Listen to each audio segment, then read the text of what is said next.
Hello everyone, I'm continuing the videos on topics that we get questions a lot about from the website. This one's about acne prone skin. Why do some people have acne prone skin and other people never get a pimple? Well, everybody gets a pimple. Sometimes you just don't notice it, but trust me, everybody gets a pimple, whether it be postmenopausal people who are using too much DHEA and you get a pimple if you have too much DHEA. Some people get pimples and we put them on spironolactone. Acne they get because their DHEA is too high, because their adrenal glands are inflamed, their hypothalamus and pituitary hormone producing glands deep in their brain are inflamed because their whole body's inflamed. A lot of times that's from lead and mercury, heavy metals. It can also be because your thyroid's low. It can also be, and increasingly we see this, that people have multiple chemical sensitivities. We're seeing more of it post-vaccination, but on a regular basis, weekly in the office.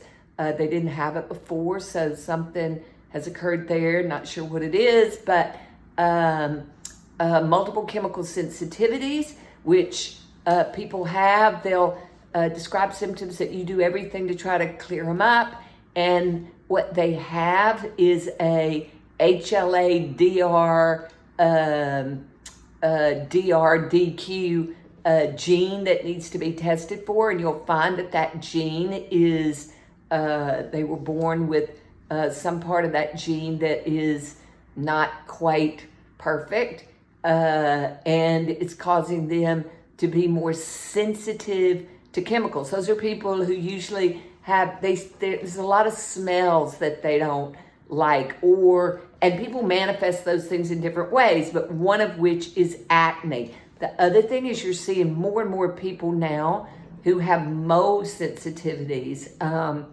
undetected Lyme. Those are sort of more obscure, but you're seeing it increasingly. There are people who went through their entire careers, never saw any of that. You're seeing increasing amounts of that nowadays.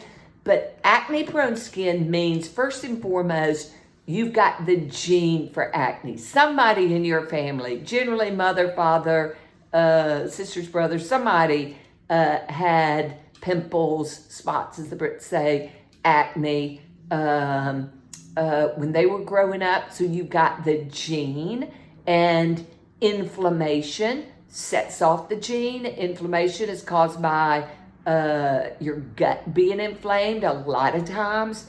Again, you've heard me say that if people have back acne or chest acne, usually the chest isn't so bad, but the acne on the back, they'll get pimples on their back. That's gut inflammation inflaming the adrenals. They're usually sometimes that inflammation that causes pimples. If we try to clear up acne and nothing clears it up, then sometimes it's due to low thyroid, because if your thyroid's low, then you're more inflamed internally. Your immune system's not working as well, and that inflammation from you being inflamed turns on the acne gene, exacerbates, activates the acne gene. So acne prone skin. But then when you see young women who they didn't have acne growing up, and then all of a sudden in their late 20s, 30s, maybe post having a baby, they, maybe even not from having a baby, but all of a sudden they start having acne, pimples. Then you have to look at you want to get a DHEAS blood level. You want to look at their free testosterone. You want to see if their thyroid's low. You want to look at their estrogen, which can be sky high in a lot of people, estradiol. You want to see if their progesterone's low. You want to get a good medical history. You want to see if their gut's inflamed. You want to treat all the pieces of the puzzle.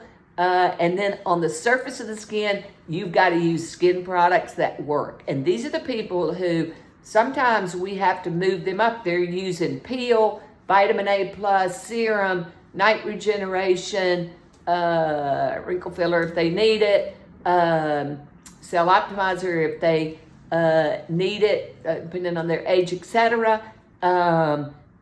Cleanser, because that helps clean out the pores, and with acne, you need to clean out the pores. I have other people who have acne prone skin because when they are inflamed, when they are stressed, people who burn the candle at every end, or some people just stress, their jobs are very stressful, their lives are very stressful, they make more oil, they still have the acne gene, and that gene is set off. And those people can be very hard to control on occasion. Those are the people we might add spironolactone.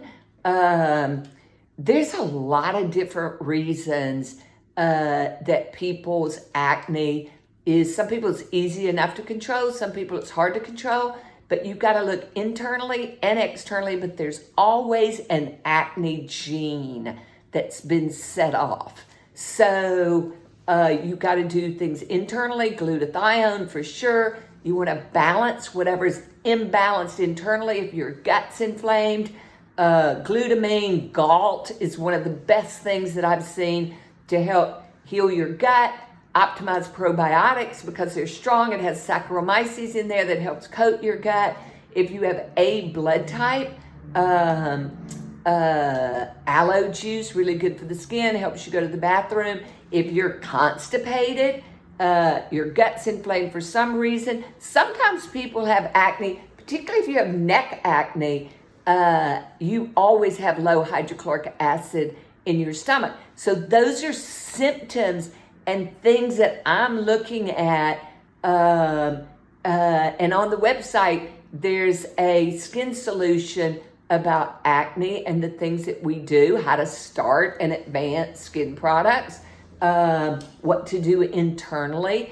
But those are some of the symptoms, some of the causes, and that's why you have acne prone skin. And then look, if I'm not prone to acne, but if I eat things, because as you go down the path of life, your body develops increasing sensitivities to certain things that your gut, your blood type doesn't like, that inflames your gut, even though it just be a little bit.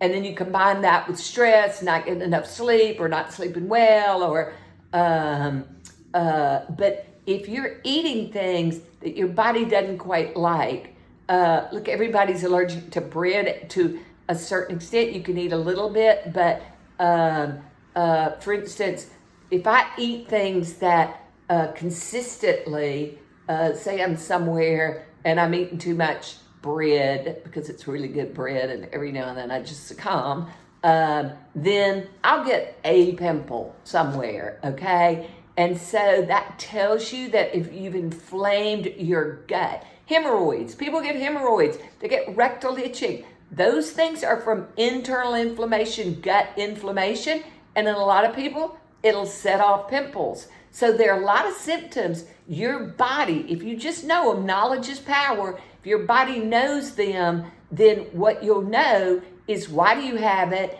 And then I've given you on the website and in these videos, virtually 100% of the time, every reason and every solution for what you do. And then there's always the needles in the haystack, the multiple chemical sensitivities, the moles, the Lymes, those sort of things that cause people more persistent problems that we really have to do a little bit more. But even then, if you're taking glutathione and vitamin D and curcumin and vitamin C and organic sulfur, generally it controls it, and you're detoxifying and you're fortifying the body. So acne prone skin, that's why you have it. That's what you do about it.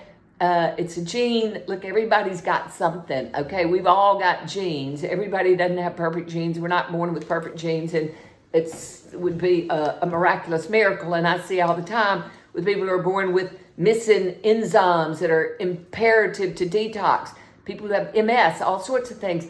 I mean, there's reasons for that. So treat scientifically correctly. That's non-toxic, maximal strength. And then knowledge is power, knowing why do you have things, what do these symptoms mean, and what do I do about the symptoms? Okay, hope that helps. Again, knowledge is power, which is why I make these, and I do hope that by educating you, because a lot of people are just not doing it anymore, and I want you to have every opportunity to prevent and reverse and get rid of whatever you've got, because trust me, everybody's got something. Even people who you think are just perfect, trust me, they're not perfect, because I see a lot of people, and nobody has nothing. So everybody's got something. So don't feel bad, and just it's all about solutions. Focus on the solution and not the problem. Know why you have the problem. Focus on the solution. And what I'm trying to do is give you the solutions that work as much as scientifically possible. Okay, thank you very much.